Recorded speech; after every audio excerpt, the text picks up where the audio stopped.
New টাউনে তরুণী বিবস্ত্র দেহ উদ্ধার। লোহার ব্রিজের কাছে পরিত্যক্ত জঙ্গল থেকে উদ্ধার হয় দেহ। ধর্ষণ করে খুন কিনা তদন্তে নিউ টাউন থানার পুলিশ। প্রতিনিধি অনুপ এই মুহূর্তে আমাদের সঙ্গে রয়েছেন। অনুপ, নিউ টাউনে যে তরুণীর বিবস্ত্র দেহ উদ্ধার হয়েছে তার পরিচয় কি জানা গেছে? পুলিশের প্রাথমিক তদন্তে কি জানা যাচ্ছে?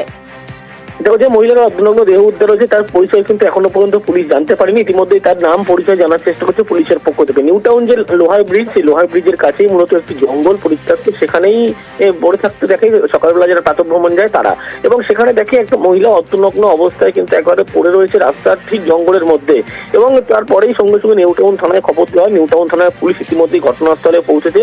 পুলিশের উচ্চপদস্থ আধিকারিক, ডিসি থেকে শুরু করে এসি পদমর্যাদার আধিকারিক, তারা কিন্তু যেমন ঘটনাস্থলে পৌঁছেছে এবং তারা গোটা বিষয়টি খতিয়ে দেখছে।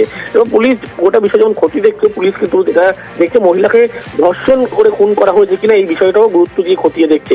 ইতিমধ্যে মহিলার নাম ঠিকানা যেমন জানার চেষ্টা করছে, আশেপাশে কোনো থানা এলাকায় কোনো মহিলা মিসিং ছিল কিনা, শরীরে কোনো আঘাতের চিহ্ন আছে কিনা, এই সমস্ত বিষয় কিন্তু পুলিশের উচ্চপদস্থ আধিকারিক তারা খতিয়ে দেখছে।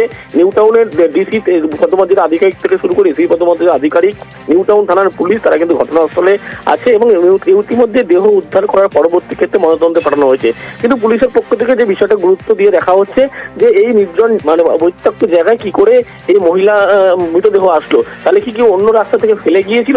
এই কারণেই কিন্তু ইতিমধ্যেই পুলিশের পক্ষ থেকে কয়েকটি সিসিটিভি রাস্তা সেগুলো কিন্তু চেক করা হচ্ছে। তারই পাশাপাশি এই পরিত্যক্ত জঙ্গলে সকালে যে মৃতদেহ উদ্ধার, এই মৃতদেহ উদ্ধার ঘিরে কিন্তু চাঞ্চল্য ছড়িয়েছিল। পরবর্তী ক্ষেত্রে পুলিশ এই মৃতদেহ উদ্ধার করে ময়নাতদন্তে পাঠিয়েছে। বেশ, এখানে সবসময় থানার পুলিশ টহল দেয়, সব দুবেলা এবং 10 মিনিট 15 মিনিট অন্তর অন্তর থানা পুলিশ, তারপর ট্রাফিক পুলিশ প্রত্যেকেই এখানে টহল দেয়। গাড়ি পার্কিং এর ব্যবস্থা থাকে, তো ওই জন্য সবাই টহল দেয়। তার মাঝখানে কখন ঘটনাটা ঘটে গেছে হয়তো অনেক রাত্রি, ওটা অজানা কোনো এক ভদ্রমহিলা হবে, হয়তো এখানে টেনে তাকে হয়তো ফেলে গেছে কেউ, সেটা আমাদের জানা নেই এখন। আমি এক্ষুনি আসলাম, দেখলাম ওখান থেকে ওনারা নিয়ে চলে আসলো। কি নিয়ে ওই তো এখানটা আমি তো লাস্টে দেখিনি, ওখান থেকে নিয়ে আসলো, এটা দেখলাম। যাতায়াত করতে তো আমরা দেখিনি কোনো সময়, এটা চারিদিকে ঘেরা দেওয়া আছে। এটা আমরা তো এসে দেখেছি যে এখানে এই পুলিশ আসলো, আপনারা আসছেন, তাই সেটাই দেখলাম। তাছাড়া তো আমরা কিছু দেখিনি। এখানে তো চার দোকান ফোকান সবই লোক সবসময় থাকে,